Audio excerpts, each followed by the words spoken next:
AITA for not stopping my husband from asking for a paternity test and leaving him after. I, 32F, have been married to my husband, Ben, 35M, for 7 years.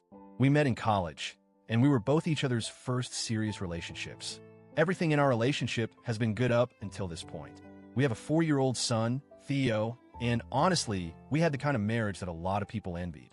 Ben is a good guy, kind-hearted, funny, and hardworking. He's a great father, and I've always trusted him completely. We've built a life together with a stable home, financial security, and shared goals.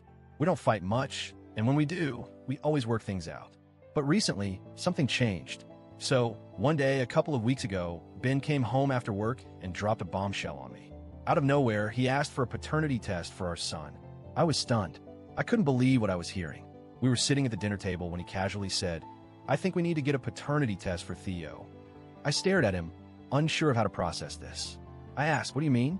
"What?" He looked away for a moment, then explained, "Theo doesn't look like me. I've been thinking about it for a while now. I don't know how to say this, but I don't think he looks anything like me. I just need to be sure." I felt like the world had just collapsed beneath me. I couldn't believe what I was hearing. All I could think was, how can he not see it? How can he question me like this? He continued, "I know it might sound crazy, but I just need to know. I don't want any doubts hanging over me. And I think it would be better for everyone if I knew for sure." I was silent for a long time. I didn't know what to say.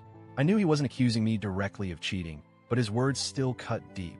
I couldn't believe my husband, the man I loved and trusted, was asking for a paternity test.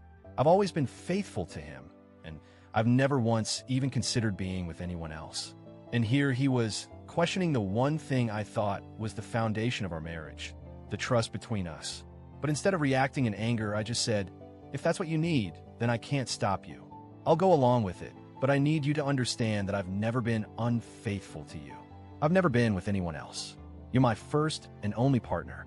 Ben seemed to take this in, but his eyes still seemed distant, as if the doubt was still there. I didn't know how to respond anymore, so I just nodded. He said, I've had doubts, and I need closure. I need to know the truth, and then maybe we can move forward from there." I was heartbroken, but I agreed to the test. I couldn't stop him, and I didn't want to appear defensive or overly sensitive. I thought maybe this would just be a formality. He'd take the test, get the result, and we could move on. But I couldn't help but feel like this was the beginning of the end for us. Ben scheduled the test, and it was done the following week. I kept telling myself that the result didn't matter. We had built this beautiful family together. Our son was a reflection of our love, and nothing could change that. But I could feel something shifting in me. I didn't know what was going to happen, but deep down, I knew that things might never be the same again. The days leading up to the results were torturous. Ben kept acting like everything was normal, but I could see the nervous energy in him. He was trying to keep it together, but I could tell he was anxious. It was as if this one test would determine everything, and I hated that. I felt like I was just waiting for a bomb to drop. Then, the results came. We were sitting in the living room when he showed me the email. He didn't even say anything at first. He just handed me the phone, and there was paternity test result. Ben is the biological father of Theo.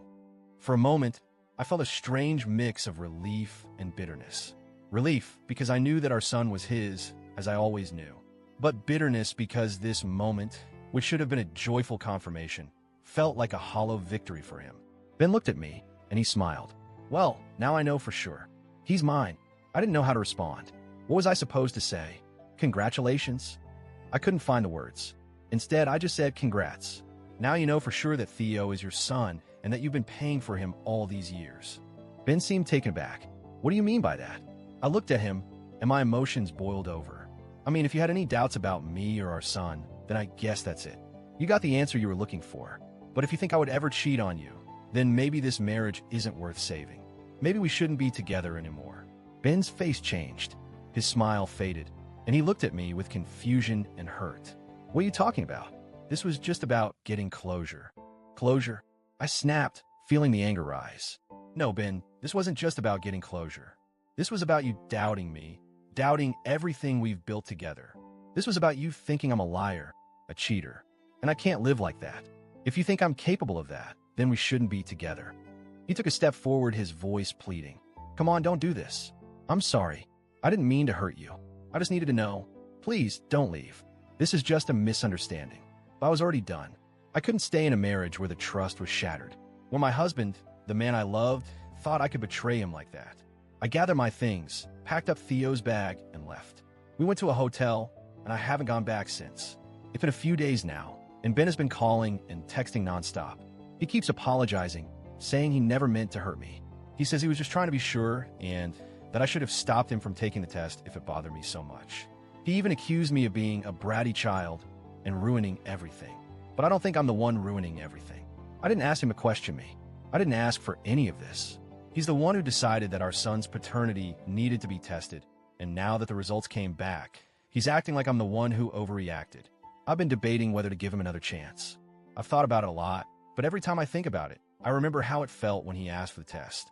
How it felt to know that he didn't trust me, that he thought I might have cheated, and I don't think I can forgive him for that.